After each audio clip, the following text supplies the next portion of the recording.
welcome back to my channel. If you haven't yet, please click the subscribe button. That will help me out. And today's video is going to be about keto. So I've had a couple of requests to do different types of diets. So we're going to start with keto today. And I also got a couple of questions. I went ahead and asked some people what their questions were. So we'll go over those first.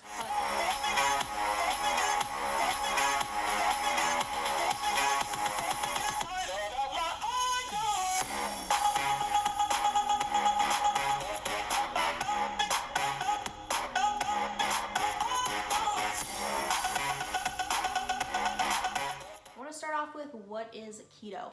So keto is high fat, moderate protein, low to no carbs.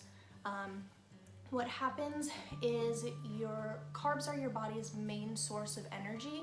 So when you don't have carbs or glycogen to use as energy, you go into ketosis, which means your liver starts producing ketones, which is basically your body's second choice, something else it can use besides carbs to make sure that you feel good energy and not just ugh.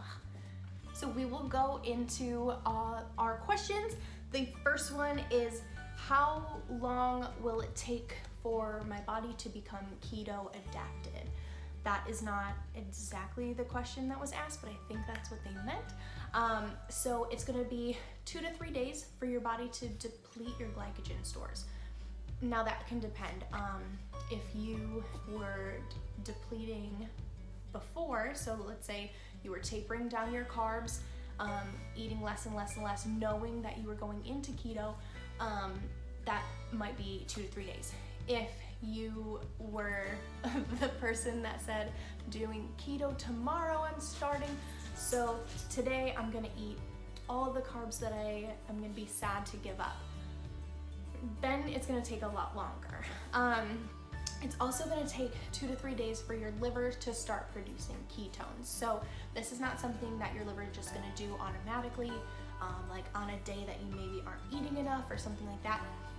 Your body wants to use carbs, so it's gonna make sure that you're definitely not gonna get any before it starts to do that. So it takes a couple of days there too.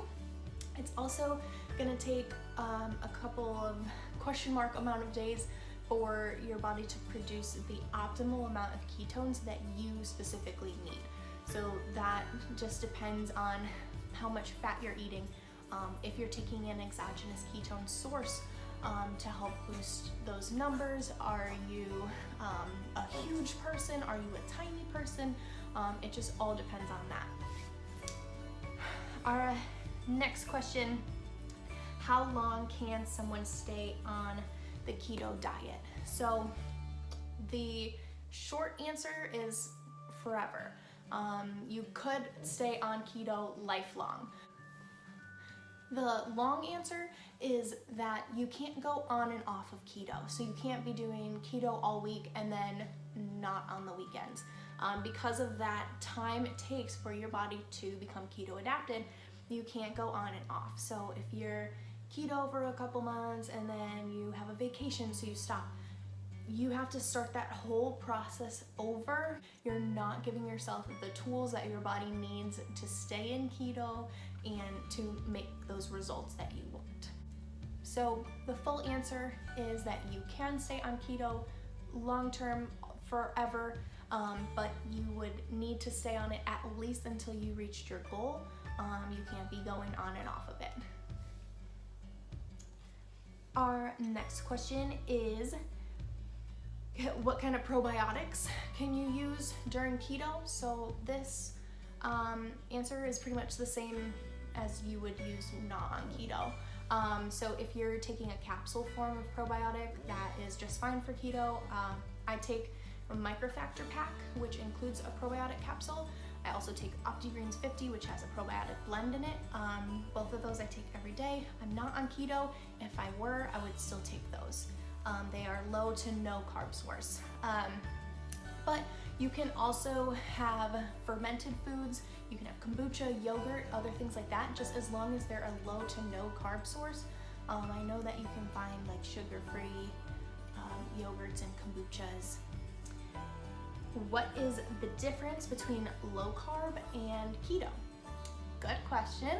The main difference is that one, your body's using ketones, and the other, your body is suffering, I guess. That's not the scientific way to say it. Low carb works because you're in a calorie deficit. Keto, if you're, Layla, it's okay. If your goal is to lose weight, to lose fat, you have to be in a calorie deficit. So you can do keto in a calorie surplus and you won't lose weight. So it just depends on that. For low carb, you're typically very high protein. You can't necessarily do that with keto. And there's a couple of reasons, but one, you have to have your fats really high. That's the best way that your body is able to maintain ketosis. Also, there is a way for your body to turn protein into carbs, basically. So if your body needs glycogen and you're not getting it from carbs, which you're not eating any, if you're eating an abundance of protein and not enough fat, it's gonna be more worthwhile for your body to use the protein to make glycogen, even though that's like really tough to do. Your body doesn't want to do that, but it will. So the main differences are low carb versus no carb, which is keto, and a high protein versus a moderate protein. What foods are worth the carbs, and can you eat any high carb foods? What foods are worth the carbs? None. None foods are worth the carbs. So you cannot eat high carb foods. Just to answer both of these questions, there's no foods that are worth the carbs. Otherwise, that's low carb versus keto. And there are no high carb foods that you can eat. That is the simple answer. He also mentioned in this question that he was willing to give up all fruits, blah, blah, blah. That's not necessary. Not all fruits and veggies are high carb. So just make sure that you're logging and tracking all your food, and you'll be able to tell before you put something in your mouth, you know, track the berries, track the avocado, whatever it is, know how many carbs are in there, and make sure you're not eating an excessive amount of it.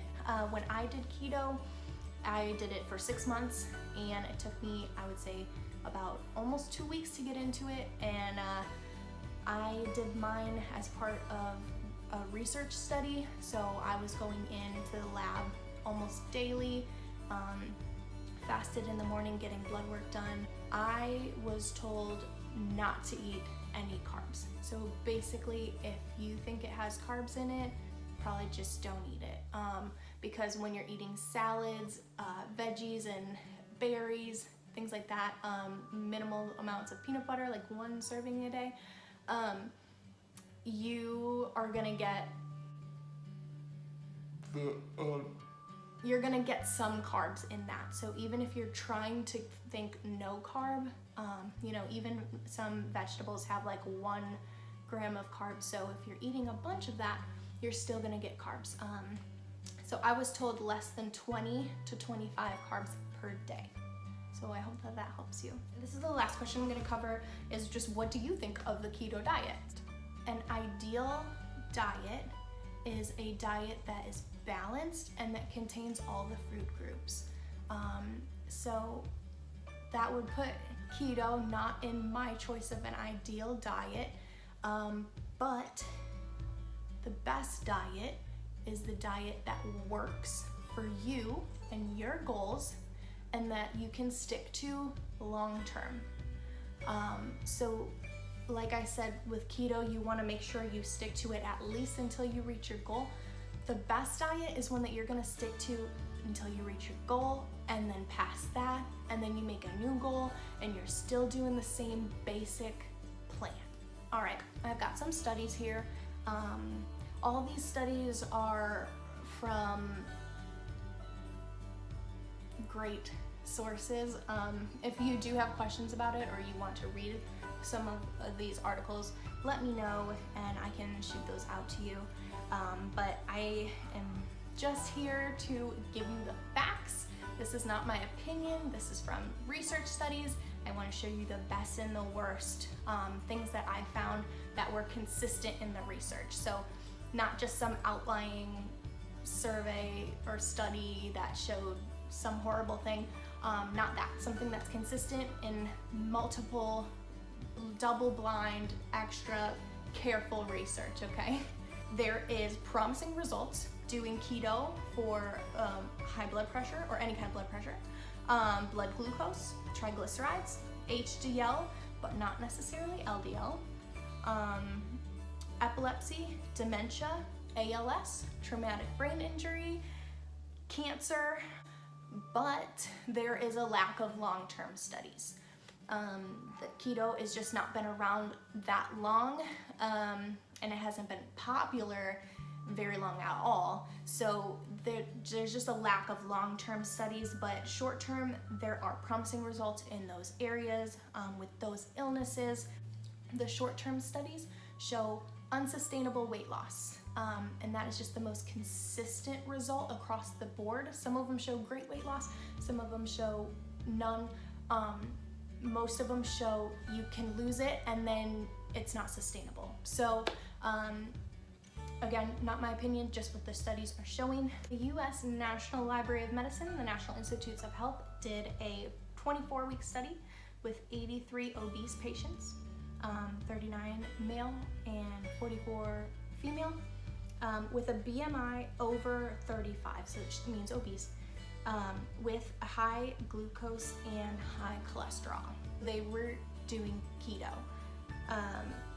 They measured their BMI, their triglycerides, LDL and HDL, cholesterol, their weight, and all of it improved in every single patient. I think it's worth asking yourself, is keto right for you? Question number one, do you like bread, potatoes, carbs? And if you do, then keto is probably not the best diet for you. Honestly, I just wouldn't do it. Number two, are you pre-diabetic or diabetic? It is worth noting that you can experience severe hypoglycemia if insulin levels are not properly adjusted. Quote, if you have that condition, this might be worth looking into because you're going to have to manipulate your carbs anyways. I hope that this helped you. If you have other questions, please comment them below. Let me know what you thought, and I will keep putting these videos out. So I plan on doing a couple more diets and then we'll move on to other stuff. So if you have ideas, please let me know. Thank you so much, you guys.